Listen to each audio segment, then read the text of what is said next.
Makhzum গোত্রের লোকগুলো কি করলো, একটা ফয়সালা করলো, পরামর্শ করলো আল্লাহ রাসূলকে কিভাবে এই কথাটা জানাবে।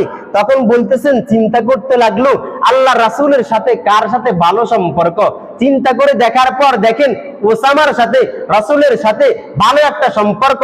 ওসামাকে ডাকলো, ওসামাকে ডাইকা বলতেছে অমুক মহিলা চুরি করলো, তাকে যদি আমরা শাস্তি দেই পুরো এলাকাবাসী জেনে যাবে, আমরা ভিতরে ভিতরেই শুধু নবী আর আমরা ছাড়া কেউ যেন না জানে, সংক্ষেপে বিচারটা করে দেই, নবীকে কিভাবে জানাবো। ওসামা বলল আমার সাথে রাসূলের সাথে ভালো একটা সম্পর্ক, আমি যদি রাসূলকে বলি হয়তো রাসূল কথাটা মেনে নেবেন।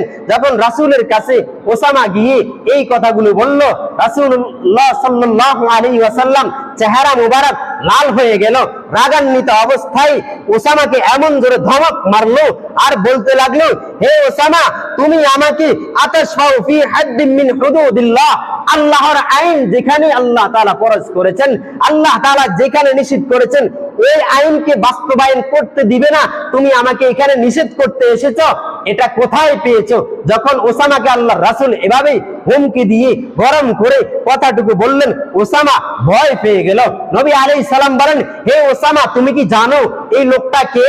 এই মহিলাটা চুরি করলো, আর এই মহিলাটাকে যদি আল্লাহর কাঠগড়ায় দাঁড় করানো হয়, বিচারটা করানো হয়, শত শত মহিলা চুরি করা থেকে বিরত থাকবে, বন্ধ হয়ে যাবে, এই শহরের মধ্যে আর চুরি হবে না।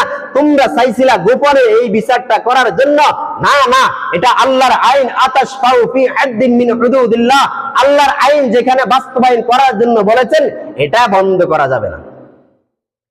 যখন ওসামাকে এইভাবে বলল, রাসূলুল্লাহ সাল্লাল্লাহু আলাইহি ওয়াসাল্লাম বলেন, ওসামা, তুমি কি জানো আগের কালের মানুষগুলো এভাবে যখন চুরি করত, বড় লোক যারা, এরা যদি কোনো টাকা পয়সা কোন ব্যাংক ব্যালেন্স থেকে চুরি করত, মানুষ এটাকে ধামা চাপা দিয়ে রাখতো, কেউ যেন না জানে।